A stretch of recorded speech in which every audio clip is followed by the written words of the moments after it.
하야케를 보시는 분들이 아마 가장 뵙고 싶어하는 분이 이분이 아닐까 싶습니다. 박준혁 감독님 모셨습니다. 어서 오세요. 네, 안녕하세요. 팬미팅하는 느낌으로 오늘은 또 이렇게 시작하는 것 같은 느낌이 드네요. 자, 감독님 사실은 칸네 영화제에서 그렇게 굉장히 복잡한 또 많은 일정들을 소화하시자마자 지금 돌아오신 지 한 2, 3일밖에 안 되셔서 지금 녹화 시점에서는 시차 정도 잘 안 되셨을 것 같습니다. 네, 3시간밖에 못 잤는데. 아이고, 네. 예, 정신력으로 버티고 있습니다. 네.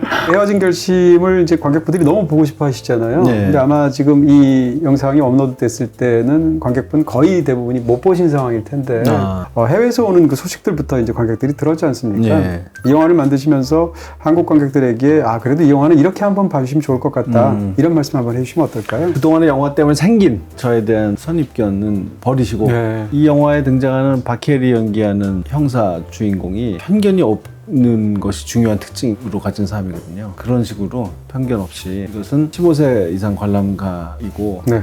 로맨스 영화다. 네. 는 것만 알고 봐주시면 좋겠습니다. 네, 사실은 이제 감독님 영화 제작사 이름이 모호필름인데 네. 가장 그 창의적이고 좋은 의미에서 어떻게 생각하면 영화사 이름하고 가장 잘 맞는 작품이 헤어질 결심이 아닌가 이런 생각이 들기도 하고요. 감독님께서 조금 전에 말씀해 주신 것처럼 그동안 우리가 좋아해왔고 사랑해왔던 감독님의 영화에 대한 어떤 만들어진 그런 생각을 벗어나서 즐겼으면 좋겠다는 말씀을 해주셨는데 어떻게 생각하면 또 그 연장선상이라도 말할 수 있을 것 같습니다. 박찬욱 감독님의 그 작품 세계들에 대해서 한국 관객들이 워낙 또 큰 반응들이 있기 때문에 오랜 세월 쌓여져온 어떻게 생각하면 오해가 있을 수도 있고 편견이 있을 수도 있을 텐데 그런 것들 제가 한번 이렇게 15개 정도의 질문으로 한번 문장으로 정리를 했습니다. 그래서 오늘은 그것을 하나씩 오픈하면서 오늘 이 시간에는 이제 헤어질 결심에 대해서 말씀을 드릴 건 아니고요. 아직 국내에서는 시사회도 안 하고 있는 상황이니까 쭉 이렇게 보여드림으로 인해서 헤어질 결심을 보실 어떤 일종의 말하자면 기초 체력을 만드는 그런 시간으로 오늘 진행해 보도록 하겠습니다. 일반적으로 이런 오해를 많이 하지 않을까라고 생각해서 제가 예상을 해서 하나씩 문장들을 마련해 왔습니다. 자, 지금부터 하나씩 오픈하면서 여쭤보도록 하겠습니다. 첫 번째입니다.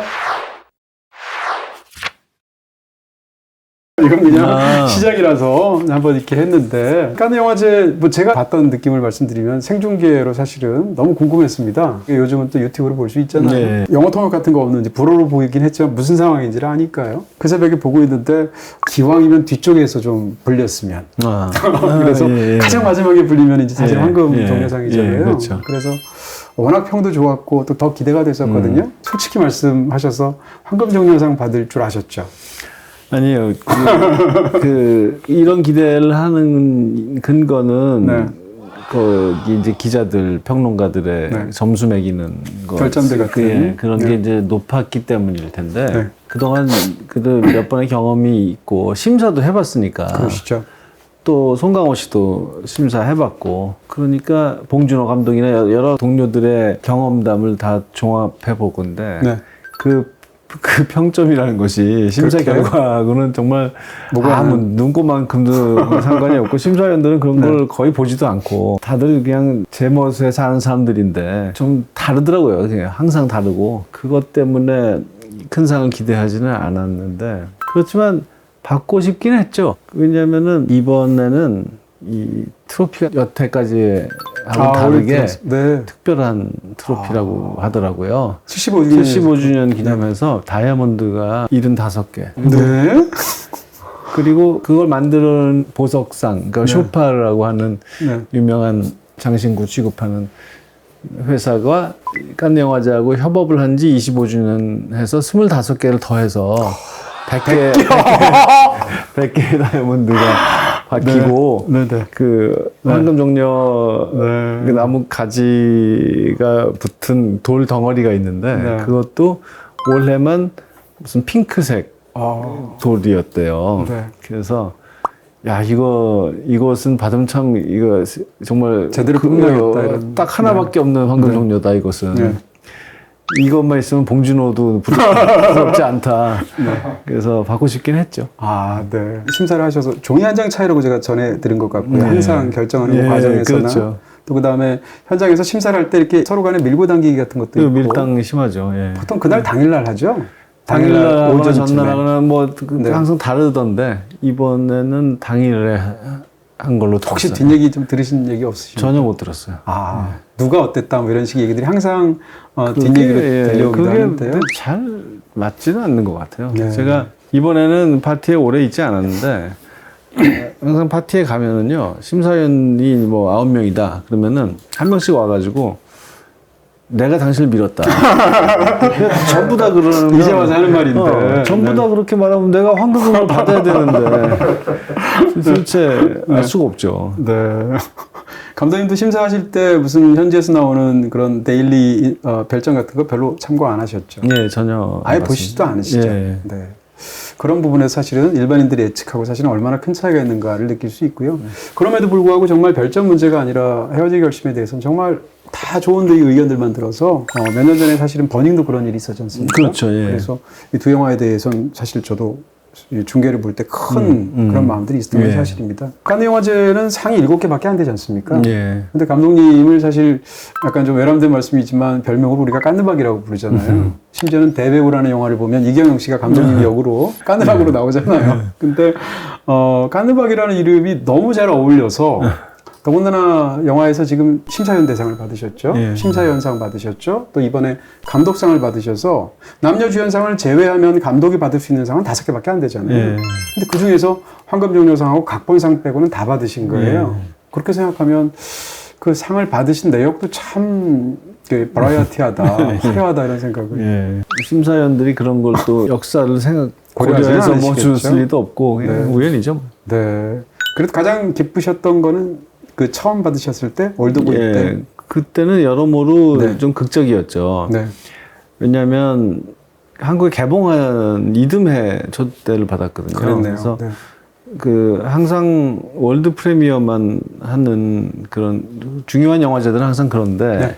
그렇게 이미 개봉까지 한 영화를 부른다는 것은 아주 이례적이었고 처음에는 비경쟁이었는데 아, 그렇습니까? 예, 네. 갑자기 또 경쟁으로 바뀌었다고 그러고 저는 또 그 당시에 뭐 국제적으로 알려진 사람도 아니었고 물론 그 전에 JSA라는 영화가 베를린 경쟁에 가긴 했지만 여러모로 그냥 놀라움의 연속이었죠. 저도 사실은 이제 2004년도에 그때 이제 칸느 영화제를 갔었는데요. 현장에서 올드보이가 얼마나 뜨거웠는지 생생하게 기억하고 있는데 사실 지난 다른 회차에서 제가 그런 말씀을 드렸습니다만 영화제의 수상이라는 게 참 그 의외성이 있다라는 생각이 드는 게 그 당시에 사실은 황금종려상을 받은 게 마이클 무어지 않습니까? 네. 근데 마이클 무어가 황금종려상이라는 그 영광을 차지했던 그 영화를 사실 지금 파렌하이트 911은 아무도 얘기하지 않지 않습니까? 그렇죠. 예. 근데 올드보이는 지금도 그 가치가 사실은 형형하게 빛나고 있는 케이스라서 진짜 영화제를 상으로만으로 얘기할 수 없겠다는 생각을 또 다시 하게 됐습니다. 상업영화로 보이는 예술영화를 만든다 나는 이런 식에 대한 이제 사람들의 어떤 편견일 수도 있고 아니면 진실일 수도 있는데요. 예. 이런 어떤 문장에 대해서 감독님은 어떻게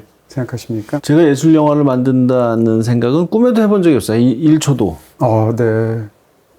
역시 사실이 아니군요. 예술 영화로 보이는 상업 영화를 만든다는 쪽에 가깝겠죠. 바꿔서. 네. 예, 얼핏 보면 예술 영화처럼 보일 수도 있는. 네. 모르겠어요.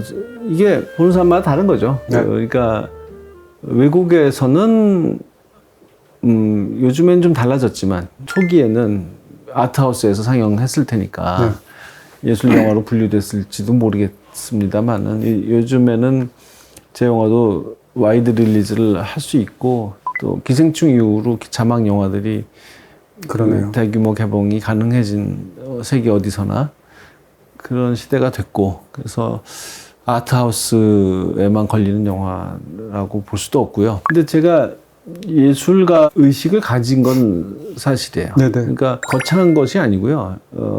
상업 영화를 하는 사람도 예술가라고 분류할 수 있다고 생각하는 그런 의미에서 네. 그렇습니다. 저는 뭐 스타들을 항상 기용해서 일을 하고 네.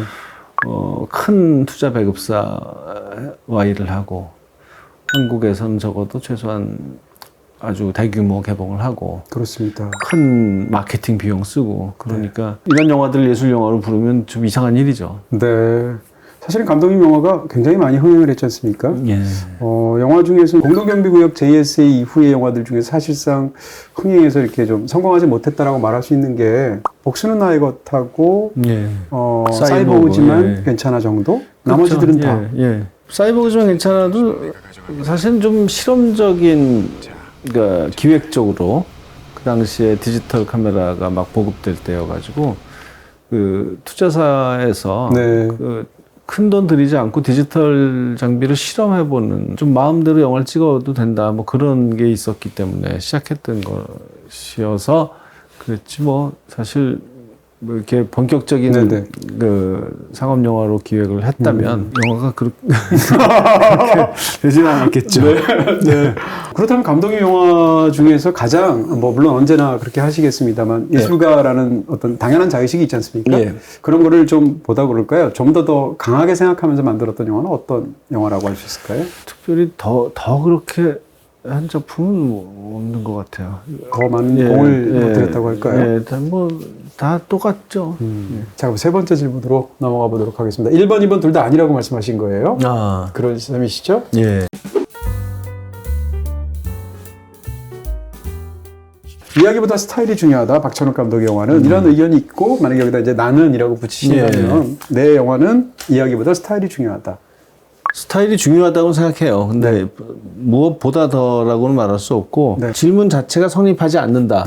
왜냐하면 네. 이건 질문이 아니죠. 하여간 네, 문장 자체가. 왜냐하면 이것은 분리할 수 없기 때문에 이야기를 표현하는 형식으로서 제일 정확하고 효과적인 것을 그런 방법을 구사하는 것이기 때문에 그것을 분리할 수는 없어요. 그러니까 예를 들어서 뭐 아주 화려한 카메라 움직임을 사용한다 라고 하면 그것은 되게 스타일리시하다라고 사람들이 말하겠지만 그냥 그것만을 위한 카메라 움직임은 아무 의미도 없는 것이고 쓸모도 없는 것이고 그렇게 해서 비로소 잘 전달될 수 있는 이야기가 있어야 되겠죠. 발생적인 순서를 말하자면 이야기가 먼저고 스타일은 따라가는 것이죠. 그러나 결과를 놓고 보자면 그건 분리할 수 없다. 그래서 뭐가 더 중요한 것이라는 것 자체가 성립되지 않는다. 네. 박찬욱 감독 영화는 이제 우리가 또 흔히 이제 영화 속의 대사를 또 끄집어내서 친절한 금자씨의 이제 뭐 무조건 예뻐야 돼. 라고 하면서 이제 총에 관해서 말하는 대사가 있단 말이에요. 그래서 그걸 또 끌어들여서 강남윤 감독 영화는 이제 굉장히 스타일이 화려하고 상대적으로는 이야기는 덜 중요한 것처럼 말하는 일분들의 어떤 견해가 있습니다. 오해겠죠. 저는 금자씨의 생각이지 제 생각은 아니고요. 항상 그렇게 그런 분들이 있더라고요. 등장인물의 생각과 창작자의 생각을 혼동하는 절대 그렇지 않습니다. 그리고 제 영화가 뭐 그렇게 예쁘다고도 생각 안 하고요. 좀 보기에 혐오스럽거나 추하거나 그런 것 장면들도 많이 있죠. 근데 그것도 그때 필요하니까 하는 것이고요. 헐, 너 그거 안 받았어? 인터넷과 IPTV 가입할 때 놓치면 안 되는 헐인. 헐인? 응, 헐 할 만큼 놀라운 할인이어서 헐인. 딴 데는 없어서. 헐. 기본 할인에 30% 더. 헐, 대박. 이게 뭐냐고? 더슬림 더슬림 요금제. 자, 이제 네 번째로 넘어가 보도록 하겠습니다. 자극적이고 폭력적인 묘사를 좋아한다. 실제로 제 주변에서 어떤 방송하는 사람한테 이런 얘기를 뭐 최근에 들은 적이 있는데 박찬욱 감독 영화를 보면은 재밌는데 일단 보기가 너무 겁난다. 왜냐하면 영화 속에서 예상치 못한 부분에서 어떤 또 끔찍한 장면, 무서운 장면을 볼까봐 두렵다. 이렇게 말씀하시는 분들이 있더라고요. 감독님이 실제로 그냥 자극적인 폭력적인 묘사를 좋아한다라고 말할 수 있습니까? 좋아서 하는 건 아니죠. 어떻게 생각하면 3번하고도 연장적으로 얘기할 수 있겠네요. 필요하다고 생각해서 하는 건데 그게 과연 필요한가 또는 이만큼 필요한가 하는 문제에 대해서 견해가 다를 수 있겠죠. 그래서 뭐 논쟁도 있는 것이고 거부감을 가진 분도 있는 거고 이해할 수 있어요. 제가 남의 영화를 볼 때에도 힘들거든요. 이런 막 고어한 장면이 그런 거 나오면 또 실제로 막 자세히 보여주지 않더라도 보여줄 것 같이 분위기만 잡아도 힘들어지기 시작하니까 저는 이렇게 표현하고 싶어요. 자극적이고 폭력적인 묘사를 필요하다고 생각했을 때 피하지 않는다는 정도. 제가 좋아서 하는 것은 아니에요. 이것을 안 하면 뭔가 도망가는 것 같다, 회피하는 것 같다는 생각이 들 때, 그때 하는 거고요. 어차피 할 거라면 좀 더 창의적으로 해야 한다고 생각하기 때문에 좀 더 다른 씬에 비해서 좀 더 생각을 많이 하는 편이고 또 거기에 그만큼 책임이 따르니까 네. 사람들에게 정서적인 충격을 주고 네. 혐오감을 일으킬 수도 있고 그러니까 그만한 가치가 있는 장면이어야 한다. 그만큼 꼭 필요하다. 그리고 그만큼 창조적으로 독창적으로 만들어야 한다는 책임감을 가지고 있습니다. 네. 헤어질 결심 같은 영화는 이런 자극적이고 폭력적인 묘사하고 별로 관계가 없는 영화이기도 한데요. 그럼에도 불구하고 그 영화에서 굉장히 인상적인 장면 중에 하나가 이제 어쨌건 뭐 살인 사건이나 뭐 시신 예. 같은 게 나오긴 하니까요. 예, 그렇죠. 개미가 시신 위로 예. 특히 이제 눈 위로 기어가거나 예. 이제 뭔가를 인체에 있는 예. 그런 장면들이 묘사가 됩니다. 예. 근데 감독님 영화에서 이제 개미가 등장하는 또 올드보이 같은 장면도 예. 있고 또 그 다음에 시신을 어떤 벌레가 기어간다거나 이런 부분들이 종종 있어요. 예.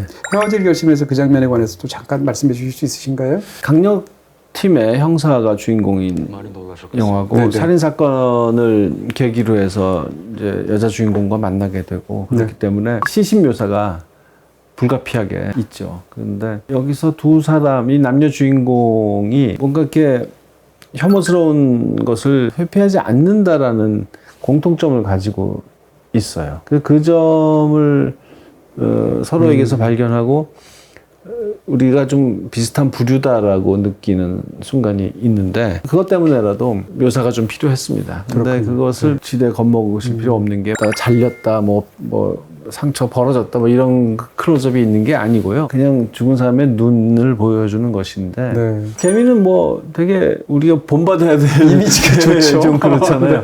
또 네. 부지런하고. 네, 그렇죠. 네. 그런 개미가 다만 이제 시체열이 기어다닐 그렇죠. 뿐이죠. 그래서 자기 일을 하는 것이죠. 그런 묘사가 조금 있는데 그렇게 네. 보기에 역겹지는 않고 네. 제가 그 장면도 좀 여느 다른 영화에서는 보지 못한 방식으로 네. 묘사를 하려고 했습니다. 네. 예. 그게 3번과 연계돼서 그 장면이 나올 수밖에 없는 게 어떻게 생각하면 극 중의 인물이 그런 자극적인 장면을 볼 수밖에 없는 직업인 상황 때문에 그 장면은 아마도 꼭 필요한 장면이 아니었을까? 예, 저한테는 그렇죠. 그렇게 상상이 되네요. 또 형사의 책임감으로 이런 대사가 나와요. 살인사건 현장에 가보면 시신의 절반쯤은 눈을 뜨고 죽어 있는데 네. 그 뜬 눈을 보면서 저 눈이 마지막으로 보았을 범인이 네. 어떤 모습일까를 상상해 보고 그리고 그 범인을 꼭 잡아야겠다. 잡아서 당신에게 당신을 위로하겠다라는 그런 다짐을 하고 네. 한다라는 형사의 그 책임감을 묘사한 장면이기도 합니다. 그래서 그 죽은 사람이지만 현실적으로 불가능한 말도 안 되는 소리지만 죽은 사람의 시점처럼 이 주인공 형사를 보는 그런 샷이 등장합니다. 특별히 자극적이거나 폭력적인 장면을 영화에서 못 보지 않거든요. 저는 그런 데 대해서 별로 공포가 없는 사람이고요. 그럼에도 불구하고 감독님 영화에서 그동안 사실은 한 번도 이 장면은 정말 보기 힘들다라고 느낀 적이 한 번도 없었는데 네. 딱 한 번이 복수는 나의 것에 있습니다. 그 영화의 이제 가장 그 클라이맥스의 부분에서 이제 아킬레스건을 자르는 장면인데 그렇죠. 그 장면을 제가 보는 순간 저는 사실 그런 걸 스플래터 영화, 슬래시 영화 이런 거 하나도 안 무서운 사람인데 정말 끔찍하다는 생각이 시각적으로 들었습니다. 예. 사실은 복수는 나의 것은 제가 가장 좋아하는 감독 영화 중에 한 편이라서 너무 사랑하지만 그 장면은 정말 힘들다라는 생각을 했는데 저도 힘들더라고요. 아, 그래요? 개봉 몇 주년인가 기념해서 영상 자료원에서 관객과 함께 봤는데 그거는 좀 그 샷을 빼버려야겠다는 생각은 아니지만 한 1초쯤 줄여도 프레임 몇 개라도 줄일 걸 하는 들었습니다. 네, 또 우연히 또 등장인물이 또 동진이에요. 그래가지고 제 입장에선 더 송강호 씨가 그 동진으로 아이고, 나와가지고 아이고. 더 무섭게 아이고. 다섯 번째로 넘어가 보도록 하겠습니다.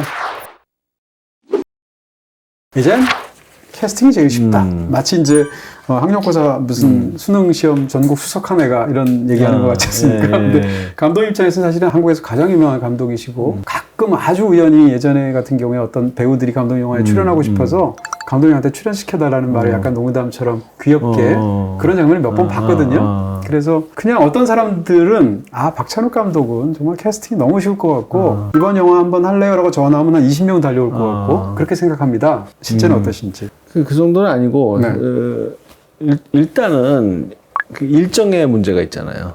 다른 영화를 찍고 있으면 마음은 있어도 네. 할 수 없는 경우들이 번번이 많이 있었고요. 네. 여자 배우들은 노출 문제 때문에 노출 장면이 있는 경우에 어떤 장면에 아가씨처럼. 어떤 영화에서는 네. 그렇죠. 아가씨, 박쥐 뭐 이런 박쥐. 영화들. 네. 그래서 여러 번 거절을 당했었고 복순 나의 것은 영화가 그냥 이상하다. 그 각본이 이상하다는 이유로 뭐 정말 한국의 유명한 남자 배우들은 다 모조리 거절당해요. 어느 역이요? 둘 중에. 송강호 씨. 송강호 씨도 처음엔 거절했다고. 2번이나 거절했죠. 그러니까 네. 한 번 거절해서 무슨 베드로인가요? 네. 그렇죠. 한번 거절해서 여러 배우들 한 바퀴 돌고 네. 야, 아무래도 안 되겠어. 이 사람이 또 거절해서 그다음에 또 한 번 돌고 뭐 그런 적이 있었고요. 그 밖에도 많죠. 거절당하는 건 뭐 그냥 다반사죠. 예, 제일 쉬운 건 절대 아닙니다. 네. 여전히 어렵고 그리고 또 캐스팅이 참 영화에서 얼마나 중요해요. 그러니까 뭐 배우들이 연기하는 거를 감독이 뭐 디렉션을 한다고는 하지만은 얼마나 그게 어려운 일인데요. 정 안 되는 사람을 억지로 만들 수는 없거든요. 네. 그러니까 캐스팅이 영화의 성패를 좌우하는 결정적인 요소인데 아무렇게나 유명하다고 캐스팅할 수도 없고 그러니까 신중하게 해야 되고 그런 가운데 이 역에 정말 잘할 수 있는 사람은 정말 뭐 한 2-3명밖에 없는 거예요. 그러니까 그 중에 뭐 일정 안 되는 사람, 뭐 이 시나리오가 이해가 안 된다는 사람 뭐 하면 항상 어렵습니다. 그렇군요. 예. 그럼 감독이 영화 중에 상대적으로 초기 단계에서 마음에 드셨던 캐스팅이 바로 이루어져서 상대적으로 쉽게 출발하는 헤어질 결심. 그렇군요.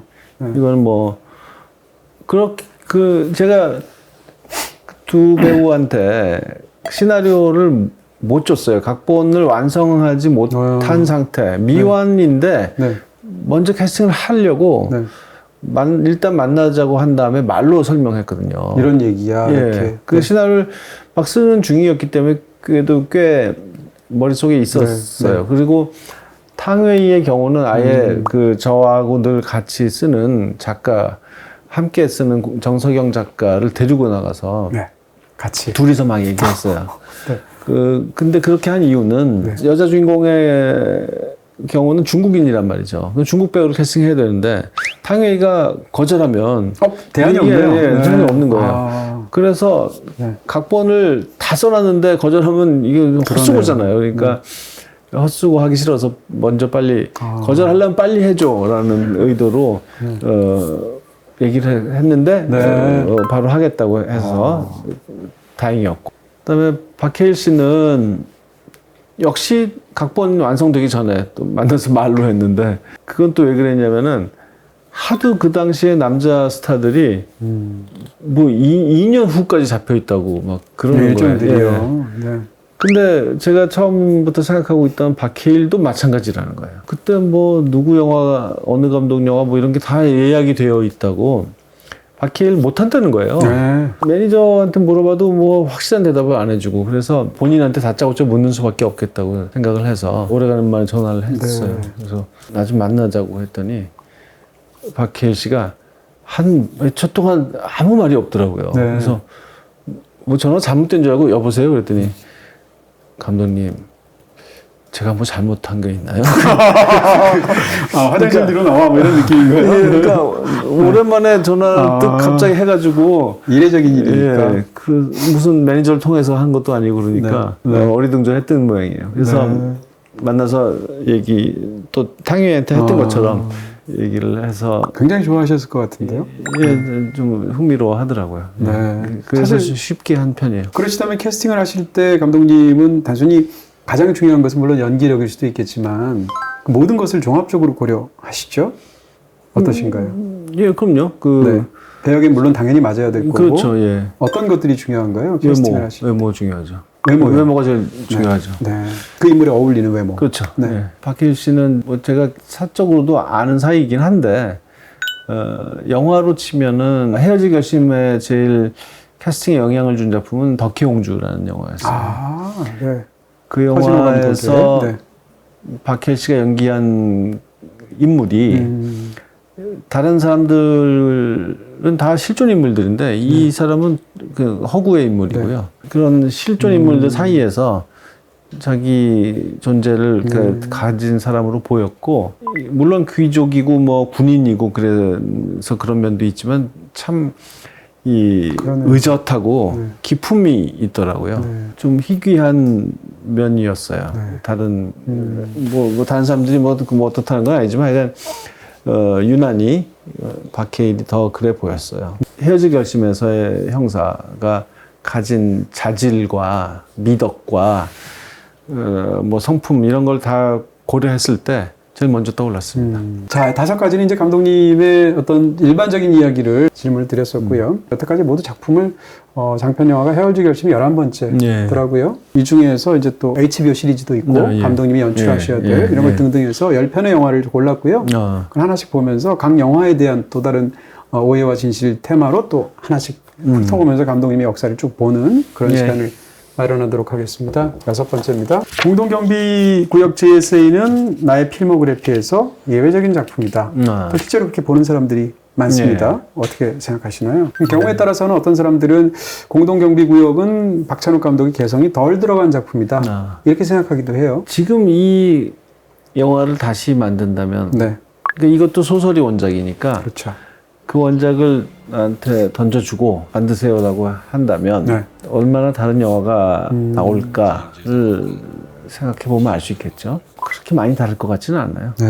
그리고 또 오해 중에 하나는 그 영화는 제가 너무 2편의 영화를 이제 흥행해서 실패한 다음에 만들어진 영화라서 제작사나 배급사의 입김이 강하게 작용했을 것이다 라는 오해가 있는데 그건 그렇지는 않습니다. 명필름이라는 회사가 그렇게 일을 하는 회사는 아니잖아요. 즐겁게 대화하면서 어떤 싸움도 없이 만들 수 있었고요. 대중적인 화법을 썼다라고 한다면 모르겠는데 글쎄요. 특별히 더 그 영화에 생각하지 않으시죠? 없었어요. 처음 두 영화가 사실은 이렇게 대중들의 어떤 흥행에서의 호응을 받은 영화는 아니지 않습니까? 그런 측면에서 이 공동경비구역 JSA가 아니었으면 사실은 감독님의 행로가 완전히 달라졌을 거라고 생각하시죠? 그럼요. 완전히 결정적인 작품이죠. 그 영화의 흥행이 사실은 흥행의 규모로 보면 지금하고 이제 개봉 규모도 달라서 단순 비교할 수는 없지만 흥행 자체로 보면 감독 영화 중에서 가장 성공한 게 공동경비구역 JSA죠.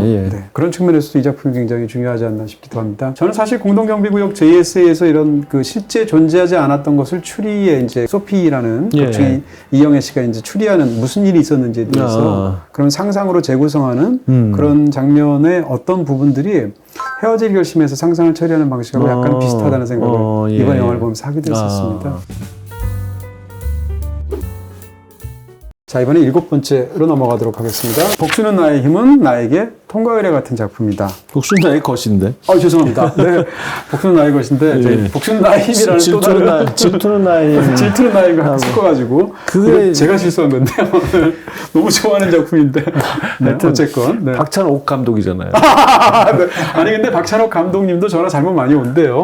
그죠. 박찬욱 감독님이셔 하고 박찬욱 감독님한테. 근데 박찬욱 감독이 글쎄 파주라는 영화까지 찍고 저 파주 사는데 여러 가지로 평행이론은 질투는 나의 힘 때문에 지금 이게. 근데 또 박해일까지 또.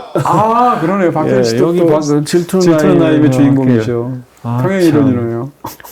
죄송합니다. 파주에는 또 제가 제작한 홍당무, 미스 홍당무의 서우 배우도 나오고. 지금 제가 글자 하나 잘못 썼을 뿐인데 공통점이 한 10여 가지가 툭툭 튀어나옵니다. 이건 죄송하고요. 통과 의뢰라는 것은 무슨 뜻일까요? 그러니까 복수는 나의 힘이 사실은 열광적인 어떤 지지자들이 있었음에도 불구하고 그게 소수의 사람들이었었고 어떻게 생각하면 많은 사람들이 공동경비구역 JS 이후에 박찬욱 감독은 이제 완전히 어떤 흥행이라든지 대중들의 어떤 환호에 있어서 계속 그렇게 나갈 것으로 예측을 했는데 사실은 적어도 이 영화의 그 뛰어난 완성도하고 무관하게 흥행에 성공한 작품은 아니잖아요. 그런 부분에서 이 일을 겪었던 것이 감독님의 어떤 필모그래피에서 굉장히 통과했어야만 하는 어떤 경험을 전해주지 않았을까? 이런 추측이죠. JSA 전에 생각해뒀던 이야기였고요. 복수는 나의 것이 아주 애착을 가진 각본이었기 때문에 어떻게든 찍을 방법을 찾고 있었고, 그래서 명필름이라는 당시에 최고의 프로덕션을 만났을 때 제가 하고 싶다고 제출했던 이야기도 복수는 나의 것이었어요.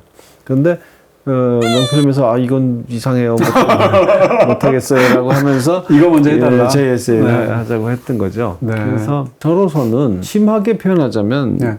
제 에세이는 복수는 나의 것을 만들기 위해서 필요로 했던 네. 복수는 나의 것을 만들려면 제가 흥행의 결과를 가진 증명을 해야 되니까. 가진 감독이어야 했기 때문에 그래서 제 에세이의 흥행이 필요했죠. 그럼으로써 또 송강호, 신하균, 배두나 뭐 이런 배우들도 캐스팅할 수 있으니까 복수는 나의 것 같은 영화도 투자가 가능했던 것이고, 물론 그렇다고 해서 제 에세이를 하기 싫은데 뭐 이거 만들려고 억지로 했다는 뜻은 아닙니다만은 그렇게 표현할 만큼이나 저에게는 절실하게 필요한 영화였고요. 여러 번 말씀드렸지만 남한 사회에서 이 분단 문제를 다룬 영화를 하나 하고 계급 문제를 다룬 영화를 또 하나 하는 것이 저로서는 하나의 이렇게 완성된 한 세트였습니다.